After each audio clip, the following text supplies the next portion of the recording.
Hello everyone, welcome to Sundarban education hub. তো guys, তোমাদের upcoming WP constable আর KP কনস্টেবলের কথা মাথায় রেখে আমার এই চ্যানেলে যে ম্যাথ আর রিজনিংয়ের ক্লাসগুলো চলছে, আজকের ভিডিওতে আমি তোমাদের কিছু গুরুত্বপূর্ণ বিগত বছরের রিজনিংয়ের প্রশ্ন সমাধান করে দেবো। টোটাল এর আগে অলরেডি 3টে ক্লাস করানো হয়ে গেছে। যারা ক্লাসগুলো দেখোনি অবশ্যই এই চ্যানেলের প্লেলিস্টে গিয়ে ক্লাসগুলো দেখে নেবে, কারণ ক্লাসগুলো খুবই ভালো ক্লাস ছিল। আর তোমাদের পুলিশ পরীক্ষায় যে সমস্ত রিজনিং আসে খুবই সহজ রিজনিং আসে। ম্যাক্সিমাম প্রশ্ন তোমরা এ থেকে জেড পর্যন্ত যে 26টি বর্ণ আছে ইংরেজি বর্ণে, সেই বর্ণের যদি পজিশান ভ্যালু, অর্থাৎ যদি তোমাকে বলে ও এর পজিশান ভ্যালু কত, যেমন 15, এল কত 12, টি কত 20, এরকম পজিশান ভ্যালু তোমার যদি মুখস্থ থাকে তুমি ম্যাক্সিমাম প্রশ্ন সমাধান করে আসতে পারবে। আর আমি আমার রিজনিংয়ের ফার্স্ট ক্লাসে তোমাদের পজিশান ভ্যালু কীভাবে ট্রিক্সের মাধ্যমে তোমরা মুখস্থ রাখতে পারবে সেটা তোমাদের করিয়ে দিয়েছি। তো অবশ্যই প্লেলিস্টে গিয়ে পুরানো ভিডিওগুলো দেখে নিও, দেখে নিলে অবশ্যই তোমরা এই যে সমস্ত প্রশ্ন আমি তোমাদের করাচ্ছি তোমরা নিজেরাই করতে পারবে। দেখো ফার্স্ট প্রশ্নটি কী বলছে, প্রদত্ত অপশান থেকে অনুপস্থিত সংখ্যাটি নির্বাচন করো। অর্থাৎ এখানে যে অপশানগুলো দিয়েছে সেই অপশানগুলো থেকে তোমাদের এখানে যে অনুপস্থিত সংখ্যা সেটা নির্ণয় করতে হবে। এখন দেখো এখানে এ ইকুয়াল টু কী বলছে 14, আর ব্র্যাকেটের ভিতরে আছে 239, বাইরে আছে 15। এখন দেখো যদি এই দুটো ছোট সংখ্যা থেকে একটা বড় সংখ্যা আমরা পাই, তার মানে আমাদের কি করতে হবে বলো তো? হয় যোগ করতে হবে, না হলে গুণ করতে হবে, না হলে ওই সংখ্যাগুলোর স্কোয়ার করতে হবে, বর্গ। সংখ্যাগুলোর কী করতে হবে? বর্গ। তো এইগুলো করলে আমরা ছোট সংখ্যা থেকে বড় সংখ্যা পাই। কখনোই দুটো সংখ্যা যদি তুমি ভাগ করো বা বিয়োগ করো পাবে না কিন্তু, কারণ ভাগ করলে বা বিয়োগ করলে সংখ্যাগুলো আরও ছোটো হয়ে যায়। আমরা দুটো ছোট সংখ্যা থেকে একটা বড় নাম্বার পাচ্ছি। তো আমরা এখানে আগে কী করব দেখো, গুণ করি। 14 আর 15 যদি গুণ করি তাহলে কত পাবে বলো তো? 15 গুণ করলে হয় 225, বাট এখানে আছে 14, তার মানে 225 থেকে 15 মাইনাস করলে কী পাবে? 210 পাবে। তো 14 আর 15 গুণ করলে 210 পেয়ে যাবে। এরপরে দেখো 14 আর 15 যোগ করো, কত পাচ্ছ? 29। তো 210 আর 29 যোগ করলে হচ্ছে 239। আমরা এখানে 239 পেয়ে গেলাম। এরপরে দেখো 16 আর 17 গুণ করো, 16 আর 17 গুণ করলে পাবে 272। আর 16 আর 17 যোগ করলে কত হয়? 33। তো 272 আর 33 যোগ করলে পাবে তোমরা 305। তার মানে আমরা কি বুঝতে পারলাম? এই যে দুটো সংখ্যা দেওয়া আছে ছোট ছোট সংখ্যা, তাদের একবার গুণ করতে হবে আর একবার যোগ করতে হবে, করে যে সংখ্যাগুলো তোমরা পাবে সেগুলোকে যোগ করলে তোমাদের এই যে বড় সংখ্যাটা চলে আসছে। এখন 12 আর 18 গুণ করলে কত পাবে? 12 18 গুণ করলে পাবে হচ্ছে 216, আর 12 আর 18 যোগ করলে পাবে 30। তার মানে কত হচ্ছে? 216 প্লাস 30, 246 তোমাদের রাইট অ্যান্সার হয়ে যাবে। দেখো পরের প্রশ্ন কী বলছে, B plus C plus X plus Y equal to 58, E plus D plus V plus W কত হবে? তার মানে কি দাঁড়াচ্ছে দেখো, এখানে আমাদের যদি এই যে ইংরেজি বর্ণের B C X Y E D এদের পজিশন ভ্যালু জানা থাকলে আমরা এটা ইজিলি করে আসতে পারবো। তার মানে বি এর পজিশন ভ্যালু কত বলো তো? 2, সি এর 3, এক্স এর 24, ওয়াই এর 25। সবগুলো যোগ করো, কত পাবে? 25 আর 24 হচ্ছে 49, 49 আর 5 হচ্ছে 54, বার দেওয়া আছে হচ্ছে 58। তাহলে 54-র সাথে 4 যোগ করলে তুমি পাবে কত? 58, 58 পেয়ে যাবে। এখন দেখো ই কত? 5, ডি হচ্ছে 4, ভি 22, ডাব্লিউ 23। সবগুলো যোগ করলে পাবে হচ্ছে 54, সবগুলো যোগ করে পাবে হচ্ছে 54। তার মানে আমাদের 54-র সাথে 4 যোগ করেছিলাম, এখানে 54-র সাথে কত যোগ করতে হবে? 4, পাবে কত? 58। তাহলে 58 ইজ দ্য রাইট অ্যান্সার। পরের প্রশ্ন দেখো কী বলছে, একটি নির্দিষ্ট কোডে কপিকে কী লেখা হচ্ছে? কপিকে ওয়াই ও পিসি হিসেবে লেখা হয়। তার মানে যদি আমি এভাবে লিখি সি ও পি ওয়াই, এটাকে লেখা হচ্ছে কি? ওয়াই পি ও সি। প্রথম দেখায় অনেকের মনে হতে পারে যে জাস্ট উল্টে লেখা হয়েছে। তো আমরা এখন ফাইলকে এইভাবে উল্টে লিখে উত্তর পাচ্ছি কিনা দেখি। FILE, তো ফাইলকে উল্টে লিখলে কি হবে? ELIF, ELIF এখানে কোথাও আছে? ELFI আছে, ELIF কোথাও নেই। তার মানে তোমাদের মনে হতে পারে যে অপশান ভুল আছে, বাট এইরকম ভুল করবে না, কারণ এইভাবে যদি না মেলে তারপরে তোমাদের শেষ রাস্তা কি? পজিশান ভ্যালু চেক করো। সি এর পজিশান ভ্যালু কত? 3, ও এর হচ্ছে 15, পি 16, ওয়াই হচ্ছে 25। তাহলে আমরা কি পাচ্ছি দেখো, 25, 16, 15, 3। অর্থাৎ আমরা বড় থেকে ছোটোর দিকে গেছি, বড় থেকে ছোটোতে সাজিয়েছি। তো এখানেও আমাদের সেম পজিশান ভ্যালু আমরা ফেলে নিই। এফ হচ্ছে 6, আই হচ্ছে 9, এল 12, ই 5। আমরা বড় থেকে ছোটো সাজাবো, তার মানে 12, 9, 6, 5। 12 হচ্ছে এল, 9 হচ্ছে আই, এফ হচ্ছে 6, আর 5 হচ্ছে কি? ই। তার মানে কী হচ্ছে? LIFE, লাইফ কোথায় আছে? Option D, option D is the right answer. পরের প্রশ্ন দেখো, একটি নির্দিষ্ট করে দিকে কী লেখা হচ্ছে? 33, তাহলে সেই কোডে হারকে কীভাবে লেখা হবে? তো এখানেও তোমাদের এই প্রশ্ন সলভ করতে গেলে পজিশান ভ্যালু জানতে হবে। টি হচ্ছে 20, এইচ হচ্ছে 8, ই 5, তার মানে কত হয়ে গেল?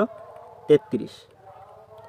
তো হারকে আমরা কীভাবে লিখতে পারি, এইচ আর, এইচ 8, ই 5, আর হচ্ছে 18, কত হচ্ছে 18 আর 8 26, 31। বাট 31 31 এখানে অ্যান্সার নেই। তো তোমাদের মাথায় কিন্তু এবার বুদ্ধি লাগাতে হবে। এখন দেখো এই যে 31, এটাকে যদি আমি উল্টে লিখি তার মানে কত হচ্ছে, এদের প্লেস ভ্যালুকে স্থানীয় মানকে যদি উল্টে দিই তার মানে কত হচ্ছে 13। দেখো 13 এখানে অপশানে আছে। এখন এই যে 33 আমরা পেয়েছিলাম, 33দেরকে যদি এর অবস্থান চেঞ্জ করাই তাহলে 3 আর 3-এর অবস্থান চেঞ্জ করলে সেই 33 থাকে। তো এটা আমরা বুঝলাম এখানে যেগুলো আমরা পেয়েছি যোগ করে তাদের প্লেস ভ্যালু চেঞ্জ করিয়েছি, অর্থাৎ 1-এর স্থানে 3কে নিয়ে এসেছি আর 3-এর স্থানে 1কে নিয়ে এসে কত পেলাম, 13। তাহলে 13 ইজ দ্য রাইট অ্যান্সার। এখানে 33 এর 3-এর অবস্থান চেঞ্জ করলে এরা সেম থাকবে, কারণ প্রত্যেকটা স্থানেই সেম নাম্বার আছে।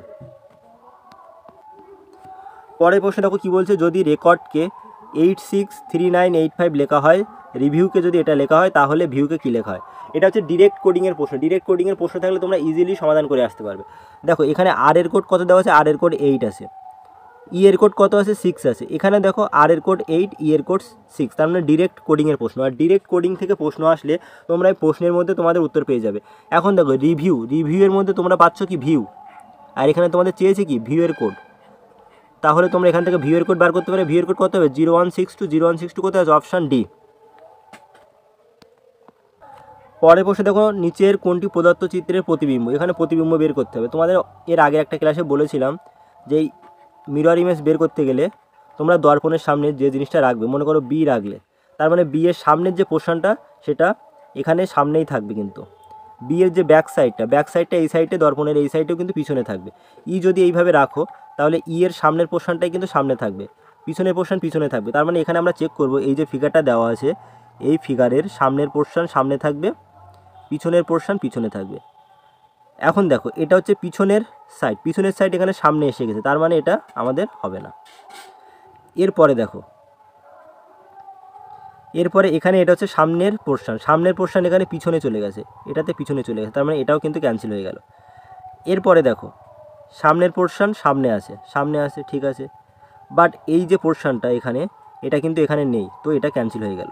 এরপরে দেখো এই সামনের পোর্শন সামনে আছে, পিছনের সাইডটা পিছনেই আছে। তো অপশান 4-এর ক্ষেত্রে দেখো একমাত্র সামনের সাইড সামনে আছে আর পিছনের সাইডটা কিন্তু পিছনেই পাচ্ছ, তাহলে রাইট অ্যান্সার হয়ে যাবে কি অপশান 4। অপশান 4 কোথায় আছে, ডিতে, তাহলে D is the right answer. পরের প্রশ্ন দেখো বলছে, প্রদত্ত চিত্রে কয়টি, এটা বর্গ হবে না, এটা আয়তক্ষেত্র হবে। কি বললাম, এটা কি হয়ে যাবে, আয়তক্ষেত্র। তো এই আয়তক্ষেত্র বের করতে গেলে তোমাদের কি করতে হবে, দেখো রো বরাবর আর কলম বরাবর তোমরা মার্ক করে নেবে। এখানে 1 লেখো তাহলে এটা কি হয়ে যাবে 2, এটা 3, এটা 4, এটা 5, এই সাইডে 2, 3, 4। এখন সবগুলো যোগ করো, 2 আর 1 3 আর 3 6 4 10 15। এবার নিচে যোগ করো, 2 আর 1 3, 3 আর 3 6 4 10। তো 15 আর 10 গুণ করতে হবে। এবার সব কিছু যোগ করে গুণ করো, 150 তোমাদের কী হবে, রাইট অ্যান্সার। তো এই চিত্রে বা এই গিভেন ফিগারে কটা আয়তক্ষেত্র আছে, 150টা। কীভাবে বের করলাম, এইভাবে মার্কিং করে যোগ করলাম। এই সাইডে রো বরাবর যোগ করবে আর কলম বরাবর যোগ করবে, করে কী করবে, গুণ করবে। পরের প্রশ্ন দেখো, কোনটি মা দাদি। দাদি মানে এটা মনে রাখবে দিদিমা বা ঠাকুমা, দিদিমা বা হচ্ছে ঠাকুমা বা মহিলাদের প্রতিনিধিত্ব করে। এখন দেখো একটা বড় যদি সার্কেল আমি ড্র করি আর সেটাকে যদি মহিলা ধরে নিই, তার মানে কি সব মাই হচ্ছে কি মহিলা, সব মাই মহিলা। আর মা হওয়া মানে একটা সময় তো তারা কী হবে, দিদিমা বা ঠাকুমা হবে, তার মানে সব দিদিমা বা ঠাকুমাই একসময় কে ছিলেন, মা ছিল। তার মানে কী হবে, ক হচ্ছে রাইট অ্যান্সার। তো ক কোথায় আছে, অপশান এতে, তো অপশান এ হয়ে গেল রাইট অ্যান্সার। পরের প্রশ্ন দেখো, এটা বিগত বছরের একটা প্রশ্ন। বলছে এ বি সি ডি 4 বন্ধু, ডি এর থেকে সি বড়, তার মানে আমরা লিখতে পারি সি গ্রেটার দ্যান ডি, এটা হচ্ছে গ্রেটার দ্যান চিহ্ন, C greater than D, D এর থেকে সি বড় কিন্তু বি এর থেকে ছোট, আবার সি বি এর থেকে ছোট, তার মানে বি গ্রেটার দ্যান সি। এ বড় কিন্তু সব থেকে বড় নয়, তার মানে আমরা এখানে কি পেলাম, ডি সবার থেকে ছোট। আর বলছে বয়স অনুযায়ী এ বি সি ডিকে ঊর্ধ্বক্রমে সাজাও। ঊর্ধ্বক্রম মানে হচ্ছে ছোটো থেকে বড়, স্মল থেকে তোমাকে যেতে হবে বিগ, ছোটো থেকে বড়। তার মানে ছোট সবার থেকে ছোটোকে ডি, তো সবার থেকে ছোট ডি আগে থাকবে। এখন দেখো এই বি আর ডি অপশানে, সি অপশানে, কোথায় বি আর ডি অপশানে কিন্তু ডি নেই, একমাত্র এ অপশান আর সি অপশানে ডি আছে। এবারে দেখো এ বড় বাট সবার থেকে বড় নয়, তার মানে এ হচ্ছে এই মিডিলে কোথাও না কোথাও থাকবে এখানে। তো সবার থেকে বড় হয়ে যাবে কে? বি। সবার থেকে বড় হবে বি। তো বি সবার থেকে বড় মানে সবার শেষে থাকবে। কোন অপশানে আছে? অপশান এতে। তাহলে এটাই হয়ে যাবে রাইট অ্যান্সার। তো আমাদের ছোট থেকে বড় কী হবে? ডি, সি, এ, বি, এটাই হয়ে যাবে। পরে দেখো এই অক্ষর শ্রেণীটি ভর্তি করুন। তো এটা আমরা এই সাইড থেকে করব। এটা অলরেডি এক ভাই ভর্তি করে রেখেছে। তো এটা কিভাবে করতে হয় তোমাদের অলরেডি এর আগের ভিডিওতে আমি বলে দিয়েছি। তো এটা তোমরা ইজিলি করতে পারবে আগের ভিডিও যদি তোমরা দেখে থাকো। এখন দেখো কমপ্লিট দ্য লেটার সিরিজ। এখানে আমরা চেক করবো যে টোটাল কটা লেটার আছে। এখন দেখো 1 2 3 4 5 6 7 8 9 10 11 12 13 14 15 16টা লেটার আছে। 16টা লেটার মানে আমরা এটাকে যদি ভাঙি এইভাবে 4 4 16, তার মানে চারটে লেটারকে আমরা একসাথে রেখে পাটে ভাঙবো। 1 2 3 4, তাহলে চারটে লেটারকে একসাথে রেখে এইভাবে একটা পাটে ভাঙলাম। 1 2 3 4, চারটে লেটারকে একসাথে রেখে এইভাবে পাটে ভাঙলাম। 1 2 3 4, তবে চারটে লেটারকে একসাথে রেখে আমরা এইভাবে পাটে ভেঙে নিলাম। এখন দেখো এস এর আগে কি হবে? এস এর আগে কি আছে? দেখো এস এর আগে এখানে আর আছে, তার মানে এখানে আর বসিয়ে দাও। এরপরে এস এর পরে কি আছে? এস এর পরে আছে এস, টি এর আগে আছে এস। এখানে দেখো টি পাচ্ছ, তাহলে টি এর আগে কি হবে? এস, তাহলে এখানে এস বসিয়ে দাও। এরপরে দেখো ডাবল এস, ডাবল এসের পরে কি থাকছে? মানে সামনে টি, তার মানে ডাবল এস আছে এখানে, তার মানে এখানে কি করো? টি বসিয়ে দাও। এরপরে টি এর পরে কি পাচ্ছ? আর। টি এর পরে মানে টি এর সামনে এখানে আর বসিয়ে দাও। তাহলে কী পাবে? আর এস টি আর। আর এস টি আর হচ্ছে রাইট অ্যান্সার। তো এই রকম সিরিজ দেওয়া থাকলে ওই সিরিজের মধ্যে তোমাদের প্রশ্নের উত্তর লুকিয়ে থাকে, কিন্তু সেটা একটু চোখ কান খোলা রেখে তোমাদের উত্তর করে আসতে হবে। পরের প্রশ্ন দেখো কী বলছে, এই কোশ্চেন মার্ক চিহ্নিত স্থানে এখানে কি বসবে। এখন দেখো এখানে 2 এর সাথে 1 যোগ করো 3, 3 সাথে 1 যোগ করো কত পাবে? 5, সরি 3 সাথে 1 যোগ করলে 4, 4 সাথে 1 যোগ করলে 5। এখন দেখো 5 সাথে যদি তুমি 2 যোগ করো তাহলে পাচ্ছ 7, 7 সাথে 2 যোগ করলে পাবে হচ্ছে 9। এখন 9 সাথে হচ্ছে 2 যোগ করলে কত পাবে? 11। তাহলে 11 is the right answer. Option number C is the কী হবে? Right answer. তো এই সাইডে কী হচ্ছে? এই সাইডে সব +1 হচ্ছে, এই সাইডে সব +2 হচ্ছে। পরের প্রশ্নটা দেখো, ক্লাসে এ র্যাঙ্ক পেয়েছে 10, বি পেয়েছে 38। শেষের থেকে বি এর অবস্থান হচ্ছে কত? 38। বাট বি এর রেজাল্ট এর থেকে ভালো। এ 10 র্যাঙ্ক পেয়েছে, বাট এ থেকে বি এর রেজাল্ট ভালো। এখন যদি ধরে নিই এ এই পজিশানে আছে 10 নাম্বার র্যাঙ্ক নিয়ে,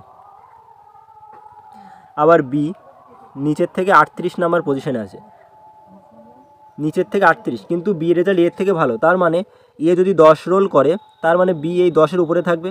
এখন নিচের থেকে তার র্যাঙ্ক কত? 38।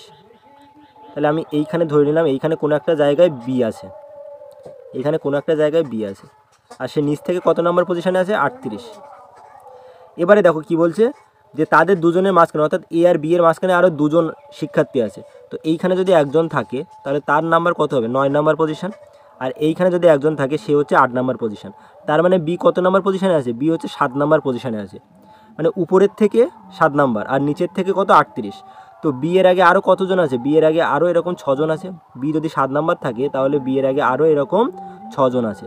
তাহলে বি নিচ থেকে 38 নাম্বার পজিশানে আছে, আর বি এর এই অবস্থান থেকে উপরে আরও 6 জন আছে। তাহলে টোটাল শিক্ষার্থী কতজন? টোটাল শিক্ষার্থী 38 + 6 হচ্ছে 44 জন।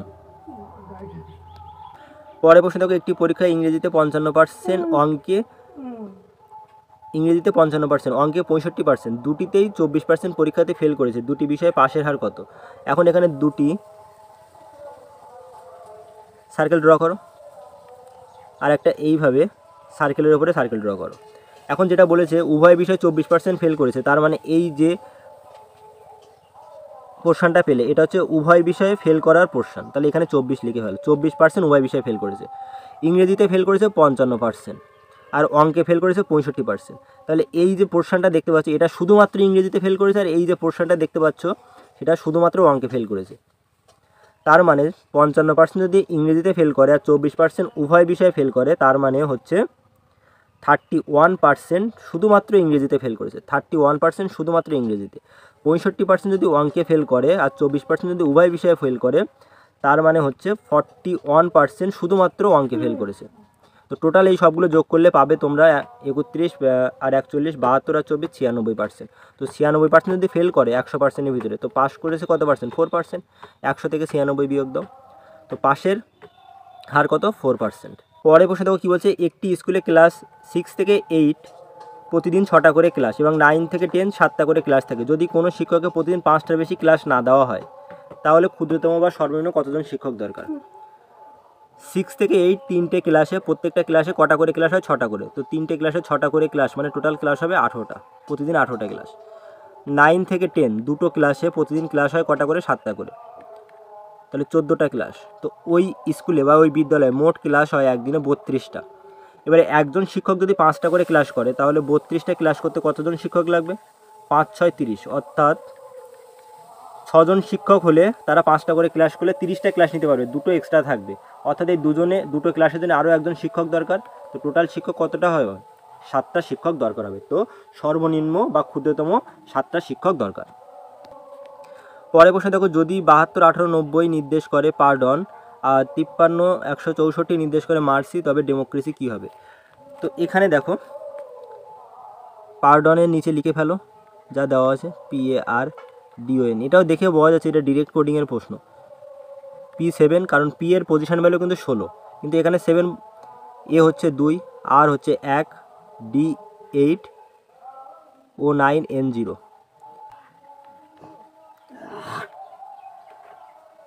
M 5, E হচ্ছে 3, R হচ্ছে 1, C হচ্ছে 6, A হচ্ছে 4।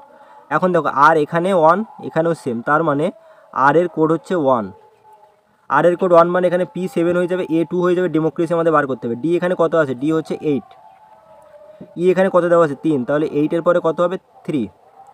M কত দেওয়া আছে? 5, তাহলে 3 এর পরে 5। O কত আছে? 9, তাহলে 8 3 5 9। এরপরে C কত আছে? C আছে 6, তো 8 3 5 9 6 যেটা আছে সেটা আমাদের উত্তর হয়ে যাবে। দেখি 8 3 5 9 7, এটা হবে না। 8 3 এখানে তো 5 নেই, এটাও হবে না। 8 3 এটাতে 9 আছে, এটাও হবে না। তাহলে option D is the right answer. 8 3 5 9 6 এখানে আছে। তো পুরোটা তোমাদের করার দরকার নেই, জাস্ট কিছুটা করে চেক করবে যে তোমাদের উত্তরের সাথে মিলছে কিনা, যেটা মিলবে সেটাই উত্তর হয়ে যাবে। পরের প্রশ্ন দেখো 74 নম্বর প্রশ্ন, 6000 টাকার একটি চেক ব্যাংকে ভাঙাতে গেলে ব্যাংক 200 টাকার 100 টাকার নোট মিলিয়ে মোট 40টা নোট দেয়। 200 টাকার নোটের সংখ্যা কতটি? তো এটা দুটোভাবে করা যায়, একটা বেসিকভাবে করা যায় আর একটা তোমাদের এই যে অ্যালিগেশন মেথডে করা যায়। আমি দুটো পদ্ধতিতে তোমাদের দেখাচ্ছি। দেখো, ধরে নাও 200 টাকার নোটের সংখ্যা হচ্ছে এক্সটি, তাহলে 200 গুণিতক এক্স প্লাস 100 টাকার নোটের সংখ্যা হচ্ছে 48 মাইনাস এক্স গুণিতক 100। তো 200 গুণিতক এক্স নোটের সংখ্যা মানে 200 টাকার নোট যদি এক্সটি হয়, এখানে ধরে নাও যে 200 টাকার নোট যদি 5টা হতো তাহলে ভ্যালু কত হতো? 1000 হতো। আমরা ধরে নিয়েছি এক্স, তাহলে মোট ভ্যালু কত হবে? 200 এক্স। 100 টাকার নোটের সংখ্যা 48 মাইনাস এক্স, তাহলে 48 মাইনাস এক্সের সঙ্গে 100 গুণ করলে মোট ভ্যালু হয়ে যাবে। এদের যে মোট ভ্যালু, এই দুটোর মোট ভ্যালু যোগ করলে পাবে কত টাকা? 6000 টাকা। টোটাল ভ্যালু হচ্ছে 6000 টাকা। তাহলে 200 ইন্টু এক্স, 200 টাকার মোট ভ্যালু পেলে, 48 মাইনাস 100 টাকার মোট ভ্যালু পেলে, আর 200 আর 100 মোট ভ্যালু যোগ করে কত হচ্ছে? 6000 টাকা। এখন ক্যালকুলেশন করলে হচ্ছে 200 এক্স আর এখানে 100 এক্স বিয়োগ করলে পাবে হচ্ছে 100 এক্স। এখানে ছিল 200 এক্স আর মাইনাস 100 এক্স, আর 48-এর সাথে 100 গুণ করলে পাবে 4800, বাচ্চাদের অঙ্ক। তো 100 এক্স ইকুয়াল টু কত হচ্ছে? 4800। এই সাইডে গেলে 6000 থেকে মাইনাস হলে 1200 হচ্ছে। তো এই শূন্য এই শূন্য এই শূন্য কাটলো, এক্স ইকুয়াল টু কত? 12। তার মানে আমরা ধরে নিয়েছিলাম কত? 200 টাকার নোটের সংখ্যা এক্সটি, এক্সের ভ্যালু 12 বেরিয়েছে। তো রাইট অ্যান্সার হয়ে যাবে অপশান নাম্বার বি। এবারে অ্যালিগেশন ইউজ করে দেখো, তোমাদের দেখাচ্ছি, যার যে মেথড ভালো লাগবে সে সেই পদ্ধতিতে করবে। টোটাল আছে 6000 টাকা। এখন ধরে নিলাম 48টা নোট যদি প্রতিটা নোট 200 টাকা হতো তাহলে মোট ভ্যালু কত হতো? 9600 টাকা। কারণ 48টা নোট 200 টাকা হলে 48 ইন্টু 200 কত হয়? 9600। এখন 48টা নোট যদি প্রত্যেকটা 100 টাকার নোট হতো তাহলে কত হতো? 4800 টাকা। কিন্তু আমরা এই 200 আর 100 মিলিয়ে টোটাল কত পাচ্ছি? 6000। এটা হচ্ছে আমাদের মিন ভ্যালু। এখন অ্যালিগেশানে কী হয়? অ্যালিগেশানে তোমাদের অনেকবার অঙ্কে আমি অ্যালিগেশান শিখিয়েছি। অ্যালিগেশানটা যদি তোমরা না বুঝতে পারো, আমার এই চ্যানেলের প্লেলিস্টে ভিডিও দেওয়া আছে, সেখানে গিয়ে ভিডিও দেখে নেবে, আশা করি বুঝে যাবে। একটা হাইয়েস্ট ভ্যালু থাকে, একটা হচ্ছে লোয়েস্ট ভ্যালু, আর একটা মিন ভ্যালু। এখন সবসময় বড় থেকে ছোটোটা বিয়োগ হবে। এটা হচ্ছে 200 টাকার ভ্যালু ছিল আর এটা হচ্ছে 100 টাকার ভ্যালু। এদের বিয়োগ দিলে তোমরা কী পাবে? এই নোটের সংখ্যার অনুপাত পাবে। এখন দেখো, এই সাইডে 6000 থেকে 4800 বিয়োগ দিলে তুমি পাবে হচ্ছে 1200, আর এই সাইডে 9600 থেকে 6000 বিয়োগ দিলে পাবে হচ্ছে 3600। এটা কী পেলে? এটা হচ্ছে 200 টাকার 100 টাকার নোটের সংখ্যার অনুপাত পেলে। এখন 0 0 কাটলো, 12 1 কে 12, 3 12 36। তো এদের নোটের সংখ্যার অনুপাত কত হলো? 1:3। তো টোটাল অনুপাত কত? 4, আর 4 অনুপাতের ভ্যালু কত? 48। কারণ টোটাল নোট হচ্ছে 48টি আর নোটের অনুপাত হচ্ছে 4 অনুপাত। তো 1 অনুপাতের ভ্যালু কত? 12। 200 টাকার নোটের অনুপাত কত ছিল? 1 অনুপাত। তো 1 অনুপাতের ভ্যালু 12 মানে 200 টাকার নোটের সংখ্যা কত হবে? 12টি হয়ে যাবে। পরে প্রশ্ন দেখো কী বলছে, সঠিক চিত্র কোনটি যেটি বই, বাংলা বই আর উপন্যাসকে নির্দেশ করে। এখন দেখো বইয়ের ভিতরে, বইটাকে যদি আমি এইভাবে বড় একটা সার্কেল ড্র করে যদি এটাকে আমি বই বলি, তাহলে বইয়ের ভিতরে কী আসবে? বাংলা বই। কারণ বই বিভিন্ন প্রকারের বই হতে পারে, সেটা ইংলিশ বই হতে পারে, বাংলা হতে পারে, ইতিহাস হতে পারে, ভূগোল হতে পারে। তো বইয়ের মধ্যে এক টাইপের বই হচ্ছে বাংলা বই। আবার বইয়ের মধ্যে কিছু বই উপন্যাস থাকে, আবার বাংলা বইয়ের মধ্যে কিছু বাংলা বই উপন্যাসও হয়ে থাকে। তো এই রকম আকৃতি কোথায় আছে? Option D. তাহলে option D is the right answer. পরে প্রশ্ন দেখো, এই টাইপের সিম্পলিফিকেশন আসলে তোমরা ইজিলি করতে পারবে, তোমাদের পুলিশ পরীক্ষাও আসে। এখন দেখো 1 - 1/3 করলে তোমরা যদি এটা করো এইভাবে 1 - 1/3, তাহলে কী পাবে? নিচে এলসিএম 3, 3 1 3, এখানে থাকছে 1, 2/3 পাবে লসাগু করলে। তার মানে এটাকে আমরা কি লিখতে পারি? 2/3। এটাকে আমরা লিখতে পারি 2/3। 1 - 1/4 এটাকে লিখতে পারি আমরা 3/4 গুণিতক 1 - 1/5 এটাকে লিখতে পারি 4/5 ডট ডট ডট ডট গুণিতক 1 - 1/99 এটাকে লিখতে পারি 98/99, আর এটাকে লিখতে পারি 99/100। এখন সবগুলো কেটে যাবে, 3 3 4 4 5 98 99 সব কেটে যাবে, থাকবে হচ্ছে 2/100। তো 2/100 করলে তোমাদের রাইট অ্যান্সার হয়ে যাবে অপশান বি 0.02। 2কে 100 দিয়ে ভাগ করলে কী পাবে? 0.02। পরের প্রশ্ন দেখো, এই যে প্রশ্নটা আগে আমরা করেছিলাম ব্যাংকের ওই যে চেক ভাঙানোর প্রশ্ন, সেম প্রশ্ন এটা। এখানে তুমি অ্যালিগেশন করতে পারবে বা এক্স ধরেও করতে পারবে। একটি প্রশ্নপত্রে 75টি প্রশ্ন আছে, প্রতিটি প্রশ্নের নম্বর 2, প্রতিটি ভুল উত্তরের জন্য 1 নম্বর বিয়োগ করা হয়। যদি সব প্রশ্নের উত্তর দিয়েও কোনো পরীক্ষার্থী 45 নম্বর পায়, তবে সঠিক উত্তরের সংখ্যা কত? এখানে আমি অ্যালিগেশন দিয়ে করছি। দেখো টোটাল হচ্ছে 75টি প্রশ্ন, যদি সব কটি সে ঠিক করতো তাহলে মোট নাম্বার কত পেতো? 150 পেতো। সব কটি ভুল করলে সে কত পেতো? -75 পেতো, কারণ 1 করে মাইনাস হয়। কিন্তু সে পাচ্ছে কত? 45, মানে সে কিছু ঠিক করেছে, কিছু ভুল করেছে। এখন এই সাইডে যেটা আমরা পাবো এটা হচ্ছে রাইট অ্যান্সারের, এটা হচ্ছে রং অ্যান্সার রেশিও পাবো। তো এখন এখান থেকে 45 কিন্তু 75-এর থেকে, তো 45 থেকে -75 যদি করো তুমি কী পাবে? 45 মাইনাস -75, তার মানে হচ্ছে কত? মাইনাসে মাইনাসে প্লাস 120 হয়ে যাবে। এই সাইডে কত পাবে? 120। এই সাইডে 150 থেকে 45 মাইনাস করলে তুমি পাবে 105।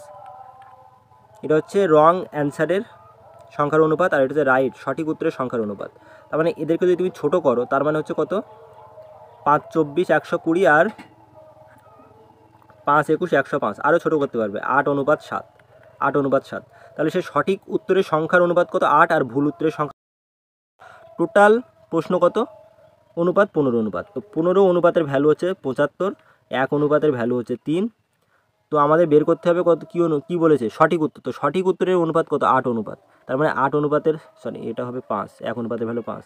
তো 8 অনুপাতের ভ্যালু হয়ে যাবে কত? 40। তো 40 ইজ দ্য রাইট অ্যান্সার। তো সেই সঠিক উত্তরের সংখ্যা কতটি হয়ে যাবে? তার 40টি হয়ে যাবে। এখন এটা তুমি অপশান টেস্ট করেও করতে পারো, কোনো ইস্যু নেই।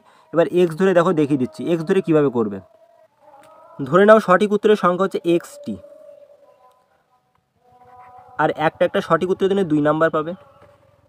এখান থেকে মাইনাস করবে কি? ভুল উত্তরের সংখ্যা। টোটাল প্রশ্ন হচ্ছে কত? 75, 75 মাইনাস এক্স গুণিতক 1। তো সঠিক উত্তরের সংখ্যা যদি এক্স হয়, একটার জন্য যদি 2 নাম্বার পায়, তাহলে টোটাল সঠিক উত্তরের জন্য পাবে সে 2x। আর 75টি প্রশ্ন থেকে সঠিক করেছে XT, তাহলে ভুল করেছে কত? 75 মাইনাস এক্স, আর ভুলের জন্য কত পাবে? -1। তাহলে এখানে করলাম 1 রাখলাম, আর তার জন্য এখানে মাইনাস দিয়ে দিলাম। আর এদের মোট ভ্যালু কত দেওয়া আছে? 45। তো 2x ইকুয়াল টু কী হবে? -75 মাইনাস হচ্ছে প্লাস এক্স ইকুয়াল টু 45। এখন 2x প্লাস এক্স হচ্ছে 3x, আর 75 এই সাইডে আসলে কত হচ্ছে? 45 প্লাস 75 120। তো এক্সের ভ্যালু কত হয়ে যাবে? এক্সের ভ্যালু হচ্ছে 40। তো আমরা ধরে নিয়েছিলাম কি সঠিক উত্তরের সংখ্যা XT, তার মানে কত হয়ে যাবে? Right answer option D 40। পরে বসে দেখো কী বলছে, একটি মাসের সপ্তম দিন শুক্রবার থেকে 3 দিন আগে। কোনো একটা মাসের সপ্তম দিন শুক্রবার থেকে 3 দিন আগে, তাহলে শুক্রবার থেকে 3 দিন আগে কী হবে? ফ্রাইডে থেকে 3 দিন আগে হয়ে যাবে মঙ্গলবার, টুয়েসডে। তাহলে কোনো একটা মাসের সপ্তম দিন হচ্ছে মঙ্গলবার, টুয়েসডে। এখন তোমরা জানো আজকে যদি মঙ্গলবার হয়, তাহলে আজকে থেকে 7 দিন পরে আবার কী বার হবে? 7 দিন থেকে আবার মঙ্গলবার হবে। তার মানে ওই মাসের 14তম দিন কী বার হবে? মঙ্গলবার হবে। এবার 14-এর সাথে 5 যোগ করলে পাবে 19। তার মানে মঙ্গলবার থেকে 5 ঘর এগিয়ে যাও, কী বার পড়ছে? মঙ্গল, বুধ, বৃহস্পতি, শুক্র, শনি, রবি। 5 ঘর এগিয়ে গেলে মঙ্গলবার থেকে পাবে হচ্ছে রবিবার। তাহলে ওই মাসের 19তম দিন কী বার হয়ে যাবে? রবিবার হবে। আবারও বলছি, সপ্তম দিন যদি মঙ্গলবার হয় তাহলে 7 দিন পরে আবার সেম বার রিপিট হয়, তার মানে 14 তারিখ আবার 14তম দিন কী বার হবে? মঙ্গলবার। তো 14 থেকে 5 দিন এগিয়ে গেলে তোমরা পাবে হচ্ছে রবিবার। পরের প্রশ্ন দেখো, বলছে ABCDEF একটি ষড়ভুজ আকৃতির টেবিল ঘিরে চেয়ারে বসেছে। তো ষড়ভুজ আকৃতির টেবিল একটা ড্র করি।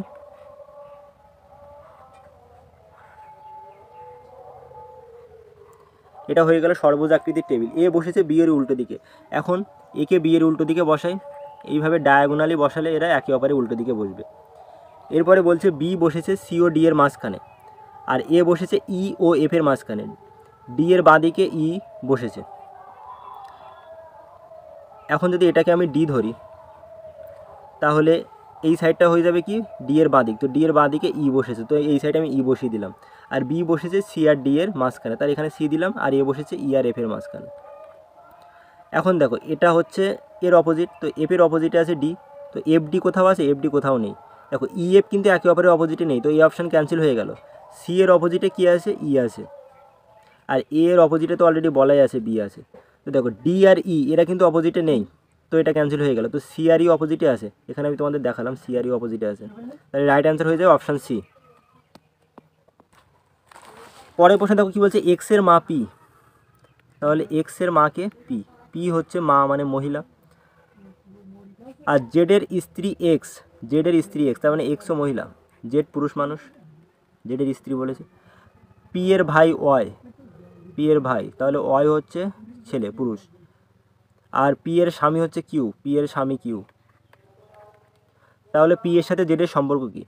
দেখো জেডের স্ত্রী হচ্ছে এক্স আর এক্সের মা হচ্ছে পি, তার মানে ওয়াইফের মা কী হয়ে যাবে? শাশুড়ি মা।